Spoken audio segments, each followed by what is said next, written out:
и млада, с вярата си, с знамената попити от подбогната съвест, с народа си изваял най-чистия олтар – свободата. И колко много още е тя за всеки от нас, ще укриваме постоянно своя ден, и този, и утрешния.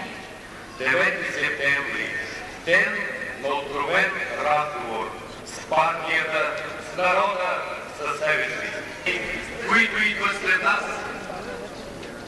На завтрашно присъдена трибуна взехме членовете на бюрото на изпълнителният комитет на Българската комунистическа партия, членовете на изпълнителният комитет на Общински народен съвет и активните борци от нивото община. Всяка година нашият народ тържествено чествува деня на 9-септемврийската социалистическа революция. Завинаги в паметта му ще живее спомена за онзи септемврийски ден, когато работническата класа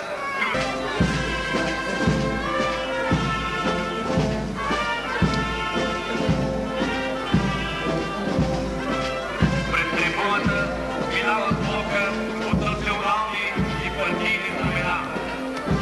Червено знаме, береш нас на живата народна сила, тъй както има и сила, но място много първа знак, безфирно и така блестиш, червено знаме пролетарство, кръвта на всички жертви в петър и волята на цял един народ. Честития за щастие човешко на земята, защото всеки виден ден изгрява спутен, усилие и горда слава. Но пак пресича тежък труд в пътеки, бъди велика, партио, навеки. Модифицира колоната на папика шайка, изпълнение на плана на печалба до 36%. Най-красното показва протестите на работната дума. Делата колектива,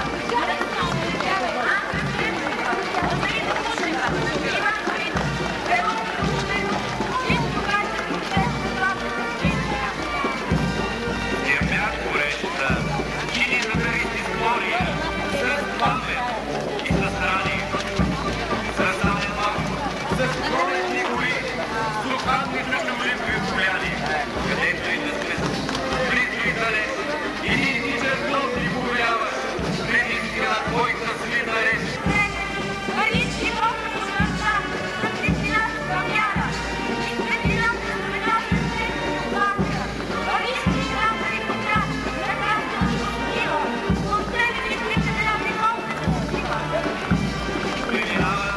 Празник работник, производствените участъци, ръководители, Стефан Петров, Светослав Каракаров, Пламен Пенчев, Илип Полов, Христо Великов, Дани Дачев, Братът Петров за Петров, Жана Ничев, Друг Христо, Алиса Планкова, Ламка Миланова, Кирил Еслотия, Иван Любенов, Русица Ташева, Кинко Димитров.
Ktoś popraci.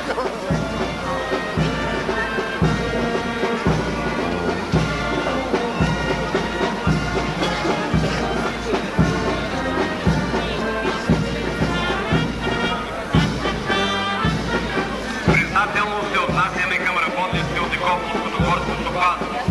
Те се грижат за горите, да имат над 100 000 декара. Колектива е носител на орден червено знаме на труда. На празника изпълнен план на обществената производителност на труда 130%. Голям принос за това имат комплексните бригади на Йордан Танев, Иван Тивол, Иван Николов, Богомил Маринов, Ангел Ротанов, Валентин Марисев, Тончо Калинов, Георги Кръстев, Дамян Бойков, Васко Михайлов, Генко Славков и Илия Волев.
Честит празник за тези, които бяха умолно за здравето на трудещите се.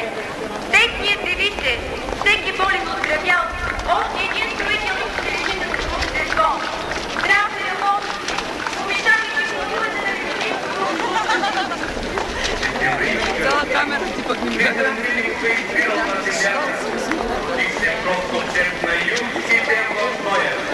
Аз ги обичам не защото ти богата, а само за това, че ти родина моя. И българен съм не заради твоята слава и твоите подвизи, и твоите...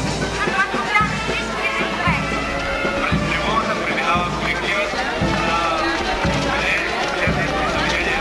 Прекрасни хора. Честит празник!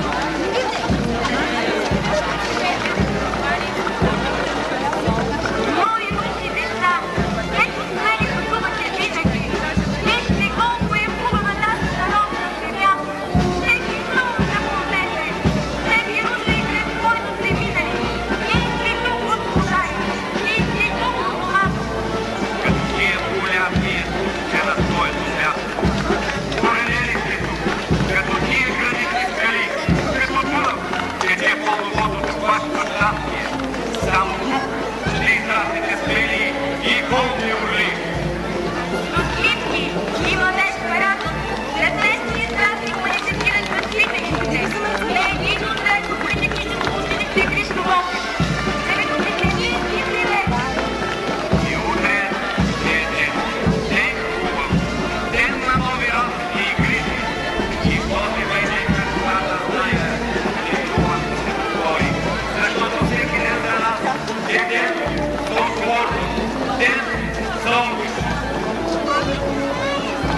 щастлива случайност за мен да наблюдавам превземането на властта. Точно в 9 часа бяхме една група така другари и наблюдавахме как партизаните влязоха с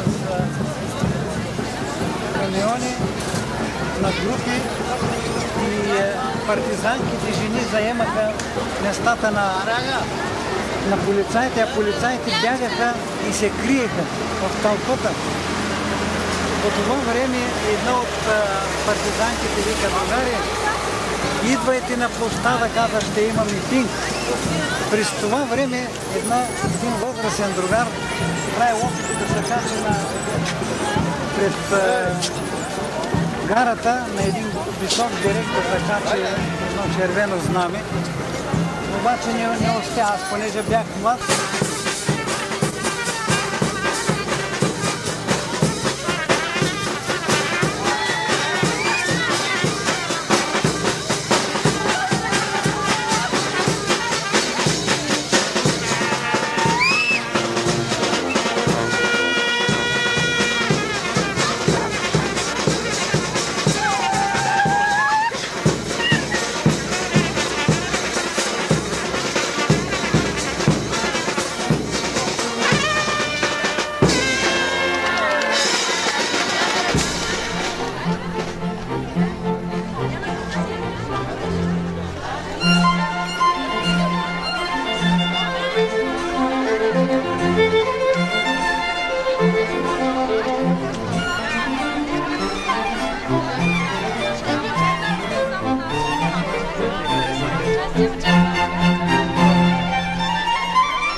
Жителите на град Никопол и района повече от 25 години са подложени на постоянно замърсяване на околния въздух от химическия завод в град Турну Мъгурели. Разбира се, периодично концентрациите превишават допустимите норми и оказват сериозно въздействие, особено върху децата. Трябва да отбележа, че последното замърсяване, което беше само преди 2 седмици, мисля, че на 9 февруари, превишението беше над 17 пъти. Изненадан бях, че медиите и румънската страна категорично отказаха, че има такова замърсяване. Действително може при тях да няма, но при нас действително се получи това голямо замърсяване и се отрази неблагоприятно върху всички жители. Странно е да се спори по неща, които са реални. Никой от нас няма интерес да говори за лошо, когато нещата са добри. И обратното. Така че по-добре ще бъде, ако румънската страна в такъв момент веднага пристигне на нашия бряг, самата тя се вземе проби и се убеди в това, което се получава в град Никопол. Вярно е, че предстои изграждането на станции за измерване, но аз смятам, че по-добре ще бъде усилията да бъдат насочени не само да си доказваме колко е замърсяването, а да се вземат спешни мерки и се решат проблемите, които довеждат до това замърсяване, с което ще се спаси и един стар исторически град в Република България.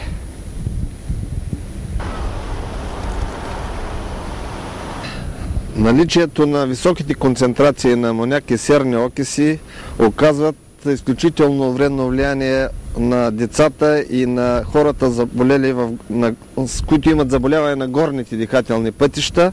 И в това направление града изключително намалява, главно поради изчезването на тези млади семейства и търсенето други райони, където въздухът е благоприятен за развитието на тяхните деца.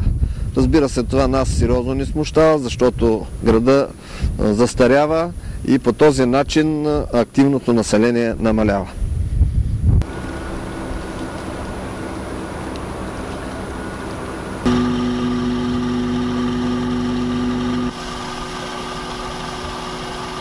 Години наред ние забелязваме чести инфекции на дихателните пътища, които отделно от основния причинител, най-често вирусни инфекции, те са причинени именно от дразненето на амоняка, сероводорода, който се съдържа в тези замърсители. В нашата практика забелязваме, че амоняка води до чести ларинготрахеобронхити, както и остри ларингити, бронхиалната астма се обостря, пристъпи на бронхиална астма. Това говори, че проблема, който е пред нас като лекари, е много голям.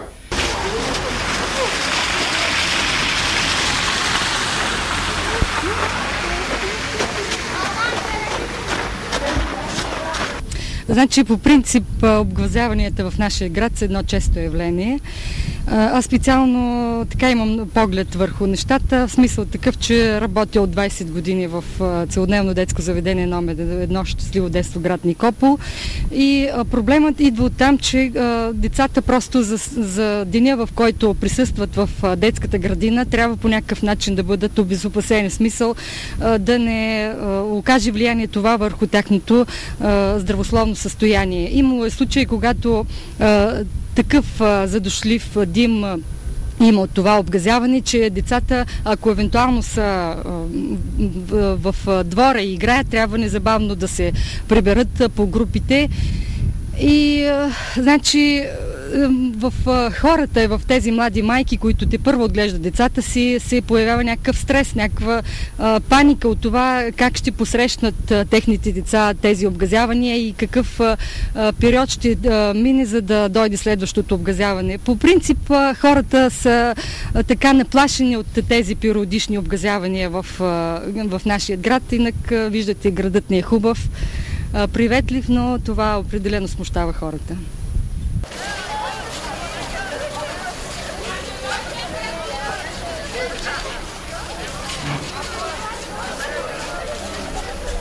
Обгазяванията стават все по-чести в последно време и все по-страшни.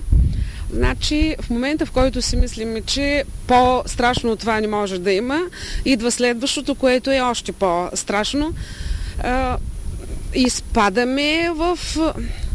Силно е да се каже, в паника, защото за толкова години ни свикнахме да ни изненадват с тези обгазявания, но са страшни. Особено за хора, които не живеят в Никопол, изпадат в ужас. Много е страшно обгазяването в Никопол. Притеснявани това, че децата ни растат в такава обстановка. Съпругът ми страда от астма, бронхиална астма, която е получена в последните няколко години. Човек, който в продължение до 40 години е активно спортувал, изведнъж започва да боледува от астма.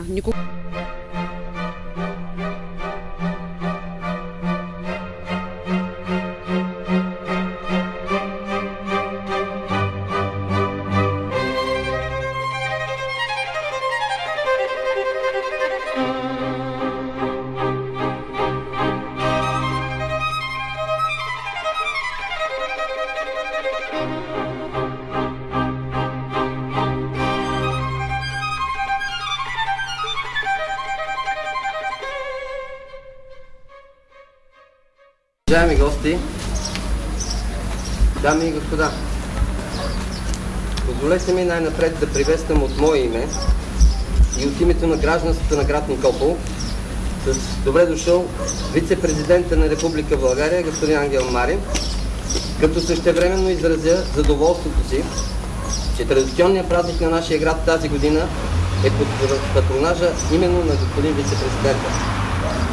И в делник, и в празник Никопол винаги е привличал с гостоприемството си приятели от близко и далече и ние всички се надяваме тази традиция да продължава и занапред.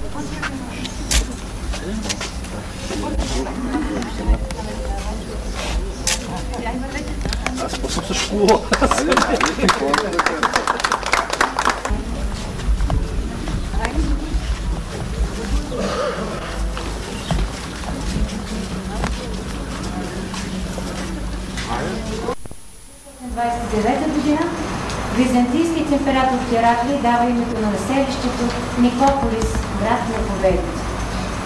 И до днес са запазени много исторически паметници, които датират от онова време, най-известен от които е чешмата Елия от 2 век преди новата ера.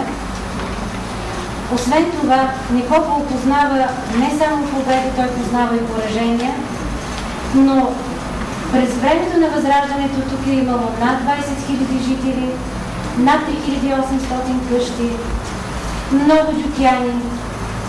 Просветата в Никопол е с над 130 годишна история, над 100 години има периодичния печат с история. А желанието на днешното ръководство, на проектите, които общината е изготвила, кандидатстват и се надяваме да успеем. Ще започна с един от най-значимите обекти. Това е предиботният комплекс Никопол Турномагория. Историята на този обект е пределно ясна на голяма част от присъстващите. Минал през различни етапи и начини на организация за строителство, които са приключвали семи успешно от 1988 година до преди 2 години.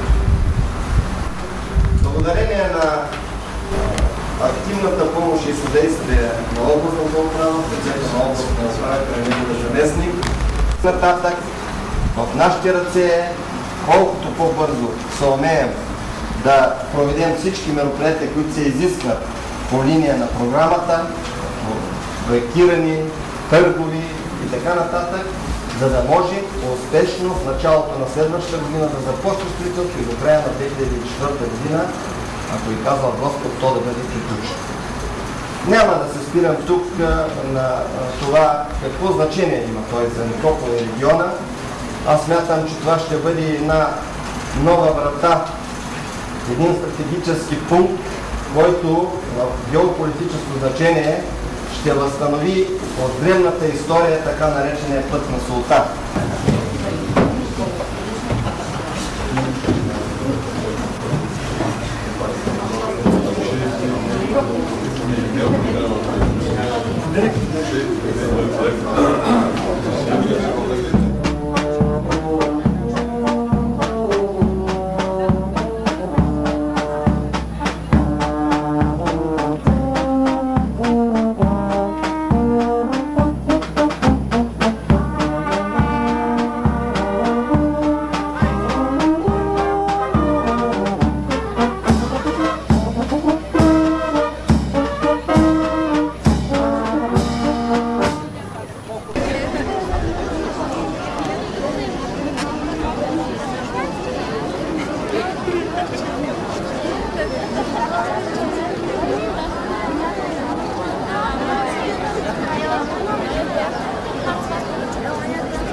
A little bit of Monica in my life, a little bit of Erica by my side, a little bit of Rita's all I need, a little bit of Tina's what I see, a little bit of Sandra in the sun, a little bit of Mary all night long, a little bit of Jessica, here I am, a little bit of you makes me your man.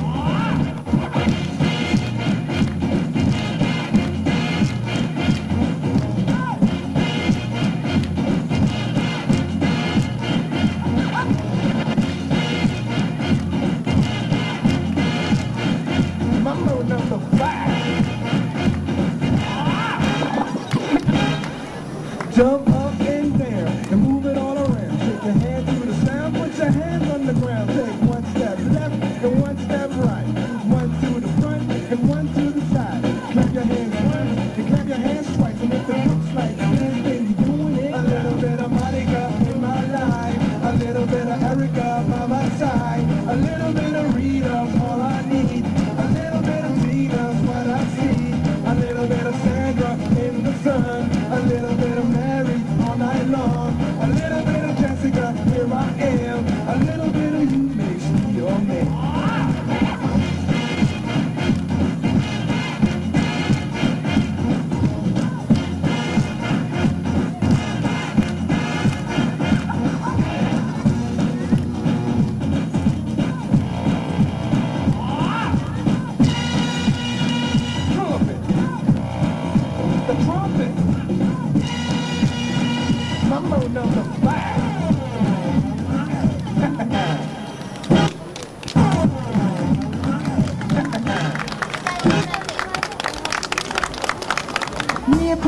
едно знамение във времето.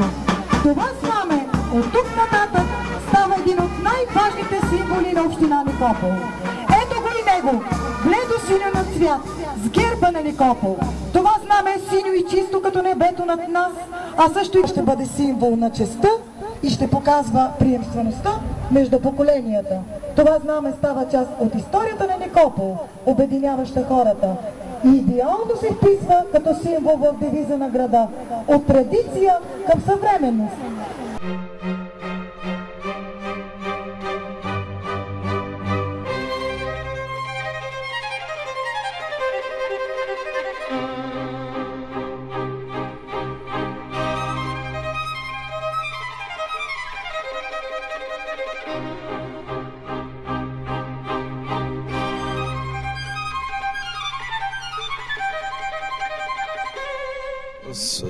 Свлачето на улица Шипка в град Никопол, това е долната му част на свлачето. Действително с главата на свлачето се намира на около 600 метра по-нагоре под самата улица Шипка. Оттам започва свлачния процес. Това свлачите от 73-та година активно се прояви.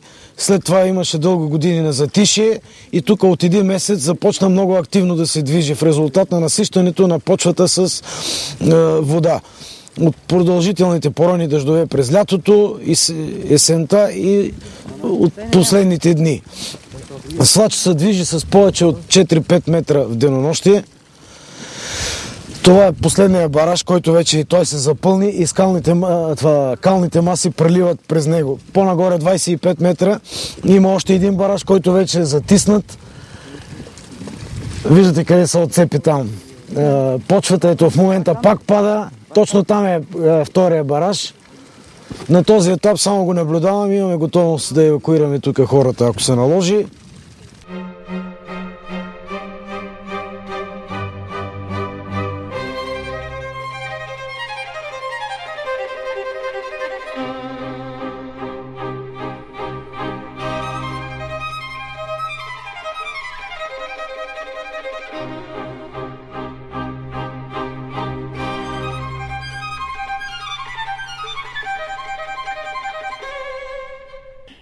Това нещо стана около 2 месеца най-малко, ама по-малко, ама сега е много.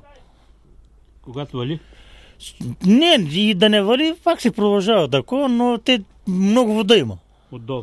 Отдолу. Отгоре има вода, нататък има една шума, същото нещо, оттатък има, подпочване води има. Това абсолютно... Аз тук съм роден. Страх ли вие? Къде живеете? Его, тук наблизо съм. Ми страх е, как? Яш, какво става тук, да виж как ида този кал? Как няма да те страх? Вие помните ли го това свлаче така друг път да е правил? Не помня, аз и тук живеех отгоре. Оттам ми падна къща и купих тъс. Кога? 86-та. А сега ще ходите ли да живеете на друго място? Не, къде е добре?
За града е голяма радост. Връзката между Румъния и България, за голямо улеснение за превозите и работна ръка за града. Ще се открият много работни места. Ще се разшири търговията. Ще се подобри цялата структура на Кополо. Ще бъдат поправени улиците, ще бъдат посрещани гости. Почти града ще бъде като туристически град. Имаме исторически данни. Имаме исторически паметници, Чешмата Елия, вратата на Шишманова крепост и още много други неща, които ще придобият друг вид. Ето днес се радваме на обновения площад, на обновените сгради. Ферибота е недълго очаквана мечта, която днеска става реалност и смятам, че това ще оживи района не само в Никопол общината, но и цялата Плевенска област, а що не и за България важен стратегически обект. Повече работа да има за младите хора. Според мен това е най-важното. Много млади хора са безработни тук. Дано това да е едно от всичките неща, което да променят.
Thank you.